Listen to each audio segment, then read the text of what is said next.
Hi, నేను మీ GK. Welcome to TS three news. ఎన్నో ప్రేమ కథలకు మరెన్నో మధుర జ్ఞాపకాలకు సాక్షిగా నిలిచిన నాగార్జున సాగర్ మరోసారి ఓ అందమైన ప్రేమ కథను గుర్తు చేసింది. 34 ఏళ్ల క్రితం ఇదే నాగార్జున సాగర్ తీరంలో మొదలైన ఓ చిన్న పరిచయం ఆ తర్వాత స్నేహంగా ప్రేమగా మారింది. చివరకు పెద్దల అంగీకారంతో పెళ్లి బంధంగా మారి 3 దశాబ్దాలకు పైగా అనురాగ ప్రయాణాన్ని కొనసాగిస్తోంది.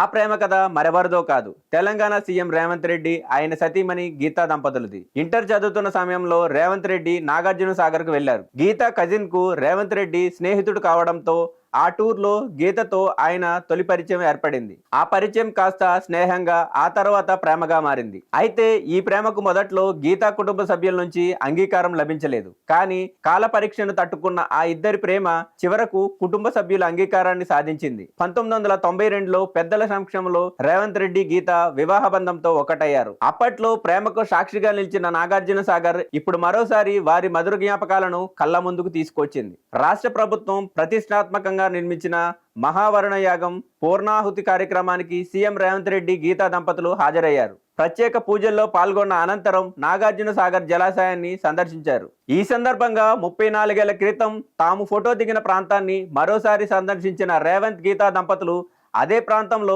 కలిసి ఫోటో దిగారు. నాటి ప్రేమికులు నేటి సీఎం దంపతులు ఒకే ప్రదేశంలో దిగిన ఫోటో ఇప్పుడు సోషల్ మీడియాలో వైరల్ అవుతున్నాయి. ఎప్పుడు పాలన రాజకీయ వ్యవహారాల్లో బిజీగా కనిపించే సీఎం రేవంత్ రెడ్డిలోని ఓ సున్నితమైన ప్రేమికుణ్ణి ఆవిష్కరించిన ఈ అరుదైన దృశ్యాలు నెటిజన్లను ఎంతగానో ఆకట్టుకుంటున్నాయి. నాగార్జున సాగర్ అలల మధ్య మొదలైన ఆ చిన్న పరిచయం 3 దశాబ్దాల తర్వాత కూడా అదే అనురాగంతో కొనసాగుతుండడం నిజంగా ఓ అందమైన ప్రేమ కథకు నిదర్శనంగా నిలుస్తోంది. నాటి జ్ఞాపకాలు నేటి దాంపత్యం. నాగార్జున సాగర్ సాక్షిగా రేవంత్ గీత ప్రేమ కథ మరోసారి వైరల్ గా మారింది.